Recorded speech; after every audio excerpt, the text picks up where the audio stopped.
नमस्कार, स्वागत है आपका टीवी 27 न्यूज में। और मैं पूजा झा हाजिर हूं आपके साथ एक नई पेशकश के साथ, जिसमें हम बात करेंगे खुफिया एजेंसियों को लेकर। किसी भी देश की सबसे बड़ी ताकत होती है उसकी खुफिया एजेंसी। ये उस देश की वो ताकत होती है जिसके जरिए अमूल्य सूचनाएं इकट्ठा कर देश को आंतरिक और बाहरी खतरे से सुरक्षित रखा जाता है। दुनिया के कई देश अपनी सुरक्षा का जिम्मा खुफिया एजेंसियों को देते हैं। ये खुफिया एजेंसी अपने देश की सुरक्षा के लिए किसी भी हद तक जा सकती हैं। ये एजेंसियां देश और दुनिया में रहकर हर नागरिक के विषय में जानकारी रखती हैं। ये बड़े ही शातिर तरीके से अपना काम करती हैं।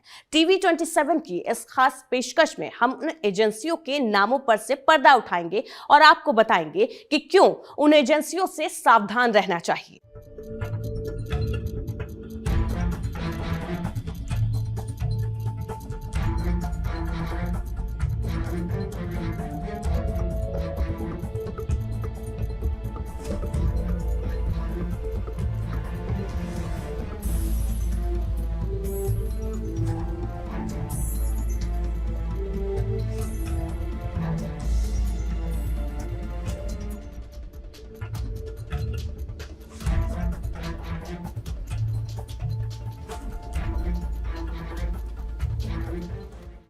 किसी भी देश की सुरक्षा के लिए उसकी खुफिया एजेंसियों की भूमिका सबसे अहम होती है, फिर चाहे वो आंतरिक सुरक्षा की बात हो या फिर सीमाओं की सुरक्षा की। लगभग सभी देशों ने इन कामों के लिए एक खुफिया तंत्र बिठा रखा है। इन एजेंसियों में काम करने वाले लोग और उनके काम करने का तरीका किसी को पता नहीं होता। दुनिया के हर देश में नागरिकों, दस्तावेजों और खुफिया एजेंसियों की बातों की सुरक्षा को लेकर यह सारी जिम्मेदारी एजेंसी के पास होती है। लेकिन एजेंसी बहुत ही शांत मगर शातिर तरीकों से अपना काम करती है। इन एजेंसियों के काम करने के तौर तरीके कैसे होते हैं, इस खास रिपोर्ट में देखिए। खुफिया एजेंसियां कोई नई परिकल्पना नहीं है। रामायण और महाभारत में भी गुप्तचरों का उल्लेख मिलता है। तब से लेकर अब तक गुप्तचरों का महत्व कम नहीं हुआ है। ऐसे में दुनिया की शीर्ष खुफिया एजेंसियां पूरी दुनिया में कहीं से भी मिशन को अंजाम देने में माहिर हैं। वो ताकतवर हैं। उनका गुप्तचर विभाग काफी चौकन्ना रहता है। इसकी जो उस खुफिया तंत्र की सिक्योरिटी है, उसके बिना सेना हो या देश की गवर्नेंस और सिक्योरिटी सुरक्षा हम जो देखते हैं तो ओनली बंदूक की सुरक्षा नहीं होती है।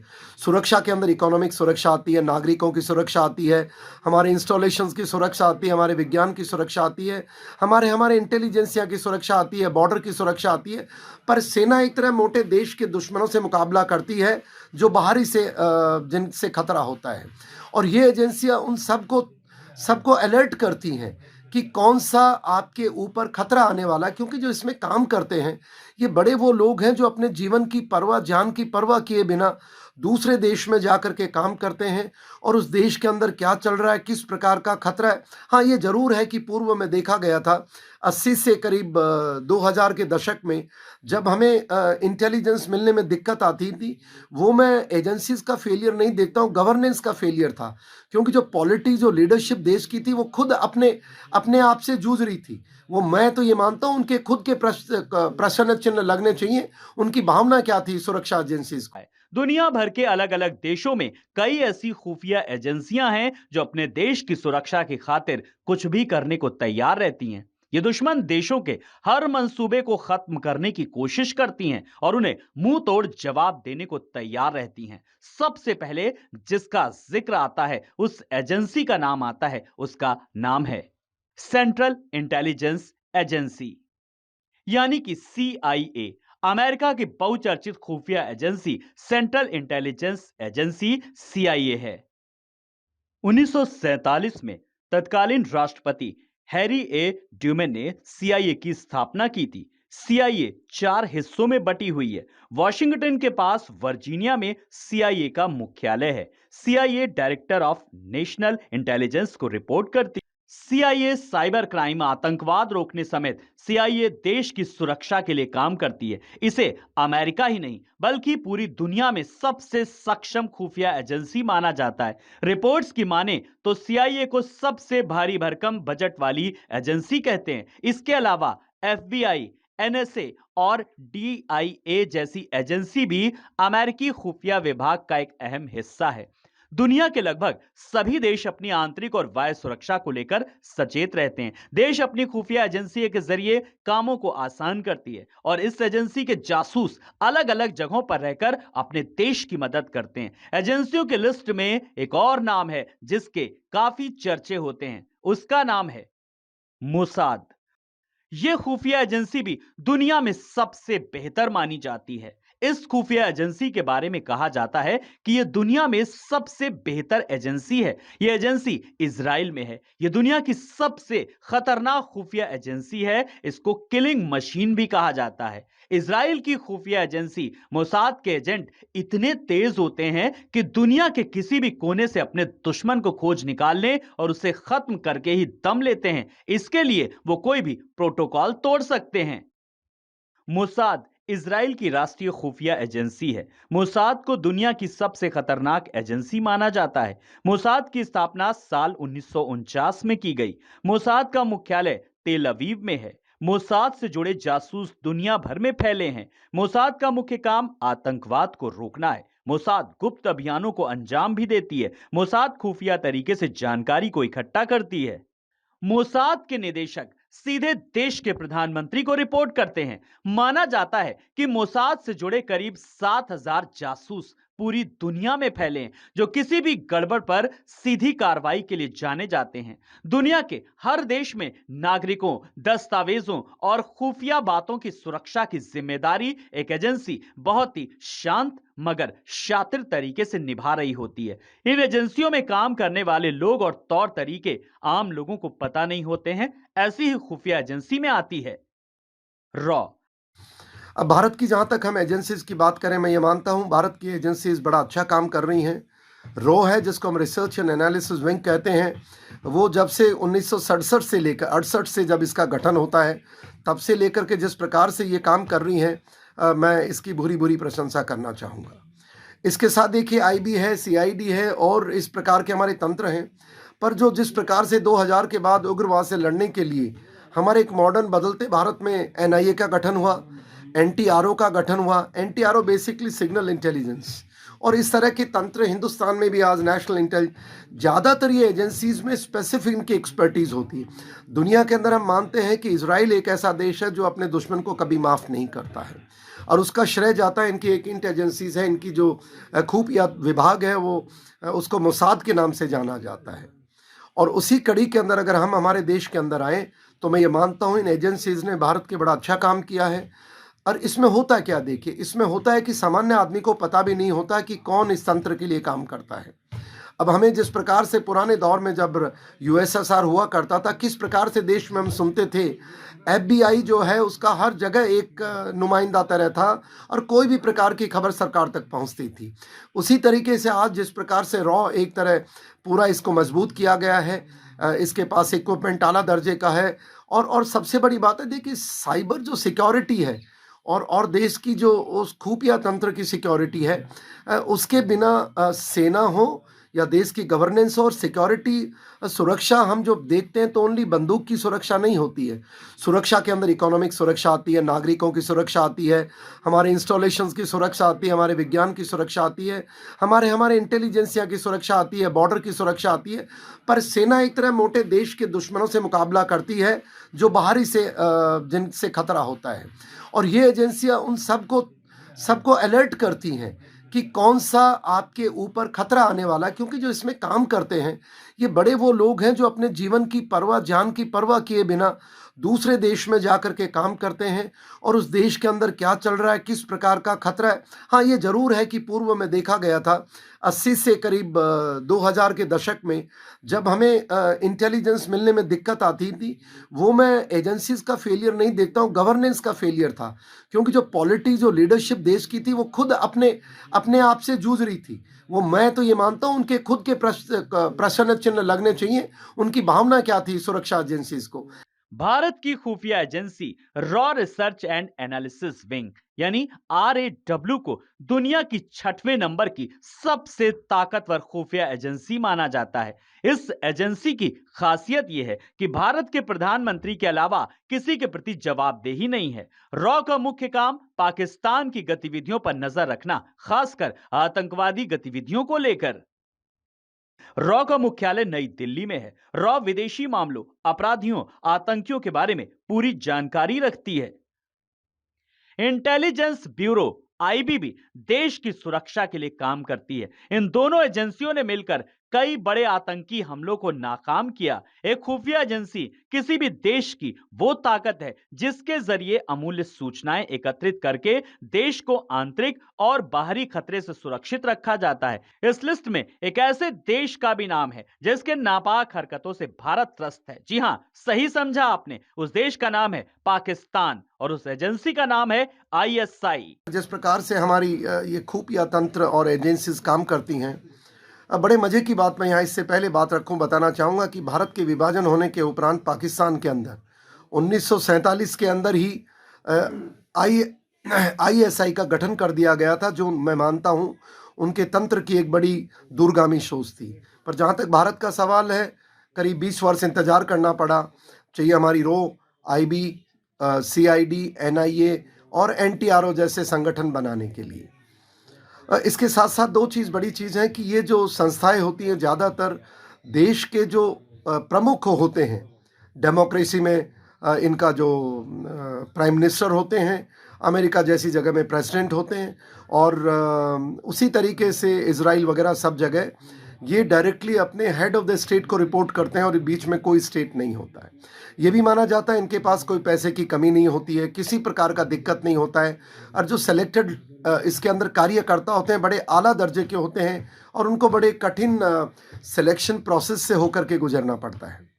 कहने को तो पाकिस्तान एक छोटा सा देश है, लेकिन जासूसी के मामले में दुनिया के सभी देशों से आगे है। 1948 में स्थापित पाकिस्तान की खुफिया एजेंसी आईएसआई दुनिया की नंबर 1 खुफिया एजेंसी है। अमेरिकी मीडिया क्राइम न्यूज ने आईएसआई को दुनिया की बेहतरीन और सबसे ताकतवर खुफिया एजेंसी बताया है। इसका मुख्यालय इस्लामाबाद के शहराह ए सोहरावर्दी में है। इस लिस्ट में एक नाम है MI6, सीक्रेट इंटेलिजेंस सर्विस नाम से पहचानी जाने वाली ब्रिटेन की खुफिया एजेंसी की स्थापना प्रथम विश्व युद्ध से ठीक पहले की गई थी, लेकिन दुनिया के सामने इसका अस्तित्व 1994 में सामने आया था।